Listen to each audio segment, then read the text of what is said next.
Hola, ¿qué tal? ¿Cómo están? Muy buen día a todos. Nuevamente aquí en su clase de procesos fisiopatológicos. El día de hoy vamos a estudiar la introducción a la fisiopatología. El tema de hoy es bastante corto, pero la verdad es que es completamente indispensable para que a partir de este momento nosotros empecemos a utilizar los términos de manera adecuada. ¿De acuerdo? Entonces, el objetivo de la sesión de hoy es que tú reconozcas de manera inicial qué es la fisiopatología, que reconozcas alguna terminología, puesto que muchos de estos términos los vamos a estar empleando a lo largo del curso, ¿de acuerdo? Pues vamos a iniciar. Y como ya sabes, como todas las materias, cuando inicias algo nuevo, pues hay que empezar a definir pues, la materia que estamos estudiando, ¿no? Entonces vamos a iniciar primero con conocer qué es la fisiopatología. Número 1, pues fisiopatología proviene de dos vocablos, que es patos y fisio, principalmente, y obviamente el que todos conocemos que es logos, estudio o tratado de. Pues el vocablo patos no se refiere a los patitos, se refiere a la enfermedad. Pato se refiere literalmente a lo que es la enfermedad. Muy probablemente en tus estudios previos ya llevaste alguna materia que se llama fisio, y pues en fisiología estudiaron el funcionamiento correcto y adecuado del cuerpo humano. Entonces, la fisiopatología será una ciencia que se va a encargar del estudio de qué. Número 1, de los cambios estructurales y funcionales. ¿Sale? Se encarga del estudio de los cambios estructurales y funcionales en donde, en las células, en los tejidos y obviamente en los órganos del cuerpo. Y cómo estos causan o son causados por una enfermedad.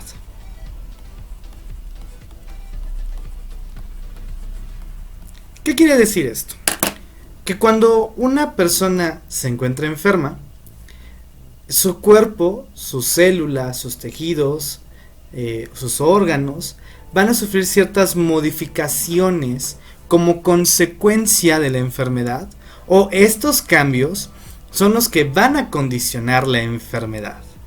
Y pues todos esos cambios y funciones alteradas es lo que estudia la fisiopatología. Por ejemplo, podemos hablar de la hipertensión arterial. Podemos saber en este momento que la hipertensión arterial será un proceso en el cual las cifras de la tensión arterial se encuentran elevadas. ¿Por qué? Por múltiples causas. La hipertensión arterial, dependiendo del tipo, si es primaria o secundaria, pues va a tener una causa bien definida o una causa multifactorial. En este caso, la hipertensión arterial sistémica que todos conocemos, que es la esencial, pues no sabemos a qué se deba. Simplemente la presión arterial se eleva por múltiples factores que pueden estar asociados. Bueno, pues esta presión alta representará una fuerza o que el corazón deberá de romper para poder contraerse. Ya das de cuenta que es como tu amigo, tu amiga que va al gym y de repente empieza a cargar pesado, carga más pesado y el músculo se empieza a hacer más grande, se hipertrofia. Pues lo mismo ocurre en la hipertensión arterial. Una consecuencia de la hipertensión arterial es que el corazón se hace más grande, se hace hipertrófico. Y si te das cuenta, hubo un cambio estructural, hubo un cambio en la función, porque estás de acuerdo que un corazón grandototote no es porque ame mucho, sino porque está enfermo y que eso condicionará, tarde que temprano, alguna falla en su función. Entonces, esto estudia la fisiopatología y por tanto los efectos de dichos cambios, como lo que te acabo de mencionar. Otra cosa, por ejemplo, sería, se me ocurre lo que está en boga, el COVID. Llega este virus, se asienta en los tejidos del aparato respiratorio, condiciona una inflamación que posteriormente condiciona fibrosis y por lo tanto ahora el tejido pulmonar se encuentra más engrosado, se encuentra más endurecido y por tanto se dificulta el transporte de gases de el alvéolo a la sangre y por eso los pacientes empiezan a desaturar porque su pulmón empieza a estar dañado. Si te das cuenta, todo eso es lo que estudia la fisiopatología. ¿De acuerdo? Ahora bien, para poder hablar de más términos, pues habrá que reconocer uno muy importante, que es el de la salud. Ya sé que quienes estuvieron conmigo el semestre anterior en la asignatura de salud colectiva, pues hablamos muchísimo de lo que es la salud, ¿no? Hablamos de las definiciones, que es la definición de la OMS, que hablamos que el modelo biopsicosocial, también hablamos de que pues es distinto hablar de salud como solamente la ausencia de enfermedad, sino que también hay algunos otros autores que hablan que la salud también representa que nosotros lleguemos a satisfacer nuestros deseos, nuestros sueños, nuestras metas. Entonces, por ejemplo, podemos tener una persona íntegramente que tiene todo su cuerpo completo, que biológicamente se encuentra saludable, pero que socialmente no cumple sus metas, que él no cumple las metas hace que se vuelva depresivo y a pesar de que no tiene nada aparentemente biológico, pues realmente no es una persona que se esté realizando. Caso contrario, por ejemplo, de este gran científico que tú ubicas, que estaba condenado a su silla de ruedas, pero que a pesar de eso, él era una persona muy inteligente y cumplía con sus sueños intelectuales. O sea, ves ambas caras de la moneda, ¿no? ¿Cómo podemos hablar de salud y realmente ser tan escuetos en la definición? Realmente la definición de salud es muy amplia porque involucra muchos aspectos que tú ya sabes, biológicos, sociales, psicológicos, pero que para fines de esta asignatura pues vamos a recordar que la salud no solamente es la ausencia de enfermedad, sino un completo estado de bienestar. ¿Sale? Esa definición es de la OMS, ¿de acuerdo? Y esto va a ser muy importante porque una vez que nosotros reconocemos lo que es la salud, vamos a entender por lo tanto qué es la enfermedad. La enfermedad va a ser ese padecimiento que puede ser agudo. Por agudo me refiero a que se desencadena en un periodo de tiempo breve, o que puede ser crónico, es decir, una enfermedad que el tiempo en que se va a padecer pues es más amplio, que puede ser adquirido o adquirida, o puede ser congénita, es decir, que ya se trae desde el nacimiento y que esto va a condicionar una disfunción fisiológica de uno o más sistemas. Esa es una enfermedad. Una enfermedad, repito, es un padecimiento que puede ser agudo, es decir, muy súbito, de tiempo breve. Ejemplo, un infarto agudo del miocardio, ese es algo agudo. O puede ser crónico, ejemplo nuevamente, la hipertensión arterial sistémica o la diabetes mellitus, que puede ser adquirida, ejemplo nuevamente un padecimiento adquirido, a lo mejor una neumonía, o algún padecimiento congénito. Vamos a hablar del síndrome de Down, trisomía 21, que es congénito, que van a condicionar un fallo en el funcionamiento normal del cuerpo, ya sea en uno o en varios sistemas. Retomamos, el infarto agudo del miocardio pues obviamente va a afectar de manera inicial el corazón. Por ejemplo, hablando de diabetes mellitus, sí hay una alteración en el metabolismo o regulación de la glucosa, de la insulina, pero esto va a condicionar otros daños, daño en el riñón, daño en los vasos sanguíneos, daño en en la retina, daño en el pie, daño bioquímico, daño del pH, o sea, múltiples daños, ¿no? Entonces fíjate cómo ya empezamos a armar precisamente estos conceptos muy, muy básicos. Ahora bien, vamos a hablar de otra palabrilla que vamos a estar empleando muy constantemente, y esta palabrilla es la etiología. Cuando yo me refiero o te digo la etiología de tal enfermedad, en pocas palabras, esto es igual a la causa. ¿Qué me está provocando la enfermedad? Obviamente hay enfermedades que la causa es fácilmente encontrable. Por ejemplo, que la persona tiene antecedente de que empezó a bajar de peso, de que empezó a tener anemia, de que tuvo alteraciones de sus evacuaciones, por ejemplo, y que en la evacuación encuentra un fragmento de gusano que está aplanado. Y tú, pues muy fácil, tiene una tenia, o las mal llamadas solitarias.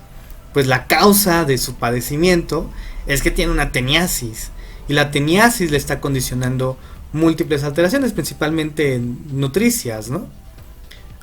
O por ejemplo, conocer nuevamente la hipertensión arterial. ¿Qué lo causó? Pues quién sabe. Habrá que hacerle un estudio completo para ver qué fue lo que causó la hipertensión, suponiendo que fuera una hipertensión secundaria. ¿De acuerdo? Entonces, por etiología hablamos de causas. Y tenemos principales tipos de causas. Por ejemplo, tenemos la causa biológica. Por ejemplo, bacterias, hongos, parásitos, virus. Por ejemplo, por dar un nombre, como un agente biológico va a condicionar padecimiento. Ejemplo, el COVID-19 o la COVID-19, la enfermedad por coronavirus 19. Obviamente es un virus y este condiciona enfermedad. ¿Cuál es la causa? La causa es biológica. Fácil y sencillo. Ahora bien, también tenemos agresiones físicas. Por ejemplo, un traumatismo, vas en tu carro y madres, te das en la torre. Es una causa física. Radiación, por ejemplo, la radiación del sol, a lo mejor otra cosa cuando vas o estás muy expuesto a rayos X, pues también es una cuestión física. Otra causa son las químicas. Ya sabes que te quemas con el ácido, algún veneno, algún tóxico, a lo mejor el veneno de una serpiente o de una araña, pues son cuestiones químicas. Otra causa de enfermedad son genéticas. Acuérdate que hablamos hace ratito de una trisomía, la trisomía 21, pues ocurrió una no disyunción adecuada en el momento de la formación de gametos, y esto condiciona pues que hubiera una trisomía. ¿Sale? U otra que también se tiene es el exceso o el déficit de nutrientes. Y obviamente también esto nos puede condicionar enfermedad. Y no solamente se limita a la obesidad o a la desnutrición, también hay enfermedades que son secundarias al alto consumo de vitaminas, como también habrá enfermedades por la deficiencia de las vitaminas. Y pues esas vamos a irlas analizando más adelante. Simplemente quiero que tú en este momento, cuando veamos alguna enfermedad, ¿cuál es la etiología de la enfermedad? Bueno, vamos a ver sus principales causas. Y algo muy importante que tú debes de entender es que no todas las causas son únicas. Múltiples enfermedades o la gran mayoría de las enfermedades son multifactorial. Es decir, que múltiples factores van a estar condicionando o provocando que las personas se enfermen. ¿Sale? Y a todo esto hay otro término que debemos de reconocer, que son los factores de riesgo. Ojo, no hay que confundir. La etiología es tal cual la causa de que una persona se enferme. Pero un factor de riesgo es una situación, por no repetir la palabra factor, que va a condicionar mayor riesgo de enfermarte. Por ejemplo, una enfermedad de transmisión sexual. ¿cuál sería un factor de riesgo para tener una infección de transmisión sexual? Fácil y sencillo. Promiscuidad y, más que la promiscuidad, tener relaciones sexuales sin protección. Esos serían factores de riesgo para padecer una enfermedad de transmisión sexual. Por ejemplo, en el caso de la trisomía 21, es reconocido como factor de riesgo la edad de los padres. Si son muy grandes, obviamente esto va a condicionar que haya más alteraciones al momento de la formación de gametos. Y por lo tanto es más frecuente que en este tipo de población se presenten estas enfermedades. ¿De acuerdo? Entonces hay que saber distinguir muy bien entre la etiología y pues los factores de riesgo que pueden estar asociados para la generación o no de una enfermedad. Siguiente término. El siguiente término es la patogénesis. Patogénesis. Y en pocas palabras, o de manera muy sencilla, la patogénesis explica la forma en cómo evoluciona el proceso de la enfermedad. Entonces estudia la evolución del proceso de la enfermedad. Es decir, qué va ocurriendo primero, qué va ocurriendo después, en pocas palabras, como una secuencia. Por ejemplo, podemos decir que a lo mejor en la cuestión del infarto hay una arteria, que es la arteria coronaria, que asociada a múltiples factores de riesgo empieza a formarse una placa de ateroma. Esta placa de ateroma o esta placa que se forma en la luz de esta arteria coronaria sigue creciendo hasta que existe una fractura de esa placa y por consiguiente se forma un coágulo. Y al formarse un coágulo, pues esto da igual a un infarto. ¿Sale? Se infartó. Pero fíjate que hay una secuencia ordenada de pasos. Toda esa secuencia ordenada es la patogénesis. Es decir, conocer cómo inició la enfermedad y cómo ese pequeño proceso que condicionó una alteración va a generar una secuencia de eventos que van a condicionar que las personas se enfermen. Y eso es la patogénesis. Muy de la mano van los siguientes, que es la morfología. Está muy fácil. Por morfología nos referimos a las formas. Y por morfología en el ámbito de la fisiopato o la anatomía patológica, pues nos referimos a esos cambios que van a existir anatómicos. Es decir, de la forma, que pueden ser tanto macroscópicos, es decir, que los podemos ver a simple vista, o microscópicos, que ocupemos de un aparato especial, un microscopio, para poder identificar estos cambios. ¿Sale? Y ahora, ya que sabemos que cambió la morfología de algún órgano, de alguna célula, pues ya ahora podemos entrar de lleno a las manifestaciones clínicas. Manifestación clínica. O, en otras palabras, también conocido como cuadro clínico.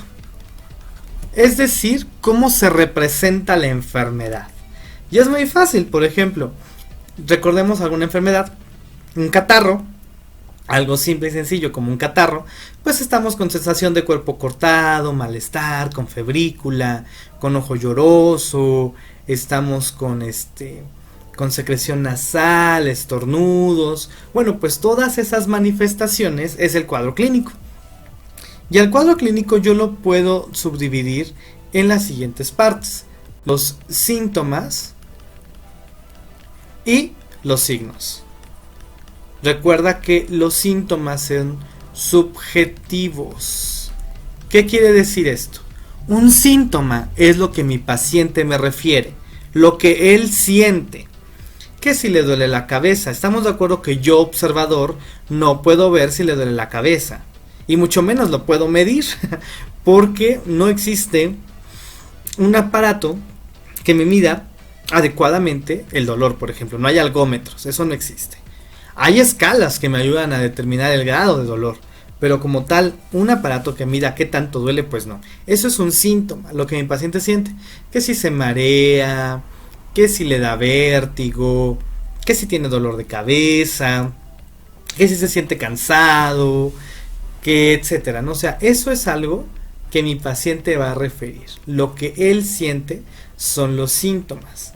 Y los signos son objetivos, es decir, que se pueden ver. Ejemplo de signo: ictericia. Mi paciente está amarillo como pollo. Otro signo: son a lo mejor personas que tienen un accidente automovilístico y yo observo que en la región retroauricular tienen un hematoma, signo de battle o signo de la batalla. Esto me habla de fractura de la base de cráneo, ¿no? O por ejemplo, pacientes que tienen dolor abdominal y yo veo que tienen un hematoma periumbilical, o sea, yo estoy viendo que está azulote alrededor del ombligo, signo de Colen. Y el signo de Colen pues nos habla de una pancreatitis hemorrágica, ¿no? Por ejemplo. Entonces fíjate cómo estos signos y síntomas nos ayudan a nosotros para poder identificar a los pacientes. Y obviamente el conjunto de algunos signos y síntomas me van a formar algo que se conoce como síndromes. Los síndromes son el conjunto de signos y síntomas que como tal no son característicos de una sola enfermedad, pero que me orientan mucho al diagnóstico. Por ejemplo, síndrome diarreico, síndrome febril, síndrome ictérico, síndrome de primera motoneurona, síndrome de segunda motoneurona, es decir, ya nosotros sabemos un conjunto de síntomas específicos que tienen un nombre y que eso me ayuda a identificarlo. Por ejemplo, imaginen que llega a consultorio, llega al hospital un paciente que dicen los familiares es que el abuelito se fue a dormir y despertó, no despertaba, nos dimos cuenta que la mitad de la cara estaba paralizada y movía la mitad del cuerpo, pero la otra mitad del cuerpo no la movía. Y yo con eso digo, pues tiene un síndrome muy probable piramidal o de primera motoneurona. Es decir, que anatómicamente, neurológicamente, esta estructura que es la vía piramidal, que son neuronas gigantes que desde la corteza motora generan su axón que baja hasta la médula, se encuentran lesionadas. Y pues digo, bueno, tiene un síndrome de primera motoneurona, es un paciente de edad que se fue a dormir y despertó y ya no tenía movimiento, a lo mejor tiene un evento vascular cerebral de tipo isquémico.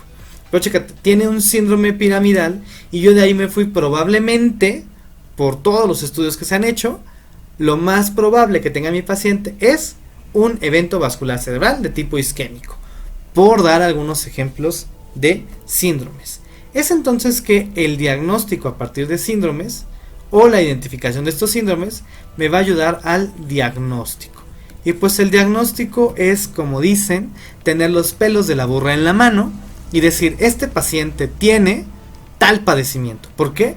Porque ya le hice pruebas, ya le hice investigación clínica, ya lo exploré, lo revisé los síntomas y todo orienta a que mi paciente tiene neumonía adquirida en la comunidad, por ejemplo. O que mi paciente tiene leishmaniasis mucocutánea, por dar ejemplos de enfermedades súper raras, ¿no? Y digo raras porque no es muy común verlas en nuestro medio de nuestro estado, pero que a lo mejor si nos vamos a otros estados de la república son más comunes, ¿no? Entonces pues ese diagnóstico pues es saber qué provocó la enfermedad. Para este diagnóstico evidentemente vamos a hacer uso de estudios de gabinete y de laboratorio y de gabinete, es decir, muestras de sangre, vamos a utilizar muestras de orina, muestras de excremento, que van a ser analizadas en el laboratorio, pero también yo tengo pruebas de gabinete como electrocardiograma, radiografía de tórax, tomografía axial computarizada, etc. Pero hay algunos términos en estos estudios que es importante saber. Punto número 1 es la validez. Es decir, cuando yo digo que un estudio de laboratorio es válido, es que está midiendo lo que debe de medir. O sea, imagínate que tú tomes una prueba de glucosa y quieras medir glucosa y en lugar de medir la glucosa te mida colesterol. Pues ese estudio no es válido, o sea, porque no te está midiendo lo que tú quieres saber. En pocas palabras, eso es la validez. Que el estudio que yo estoy tomando realmente mida lo que yo necesito medir. ¿De acuerdo? Ejemplo, la toma de presión arterial con el esfigmomanómetro que ustedes conocen, pues es una prueba validada porque se han tomado estudios en los que se pone un catéter y se toma la presión directamente de la arteria, y cuando se toma la presión junto con el Bauma, pues la presión es muy similar. Entonces, palomita, porque es un estudio validado. Número 2, confiable. Y para esto, ahí depende.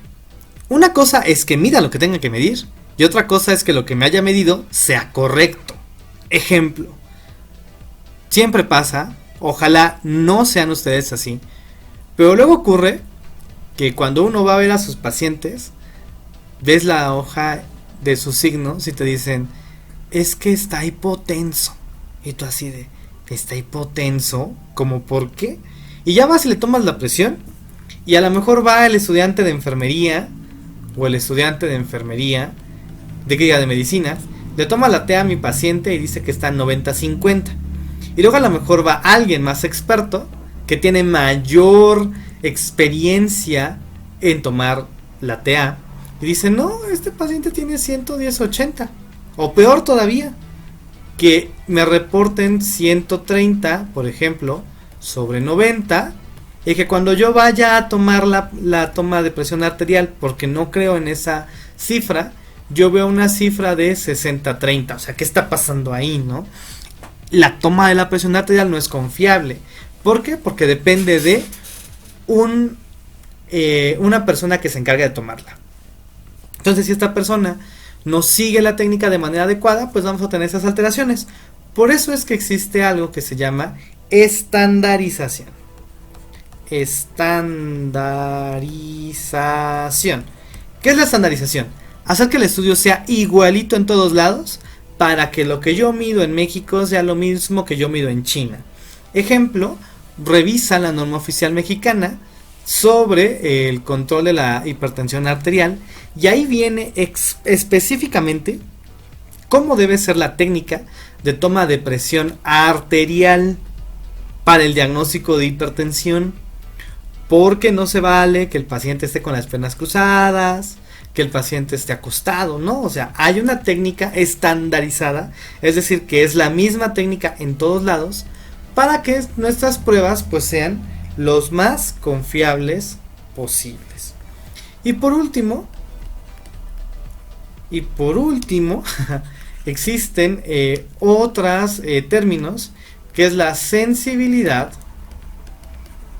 y la especificidad. ¿Qué es esto?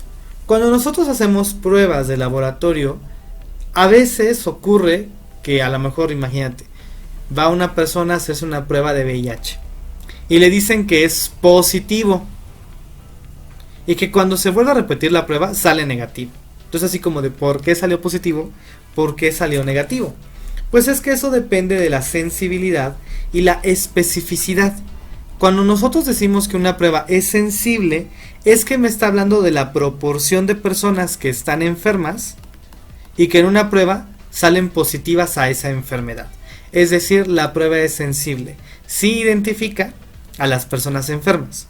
Entonces no es lo mismo una prueba con una sensibilidad del 95% a una prueba con una sensibilidad del 70%.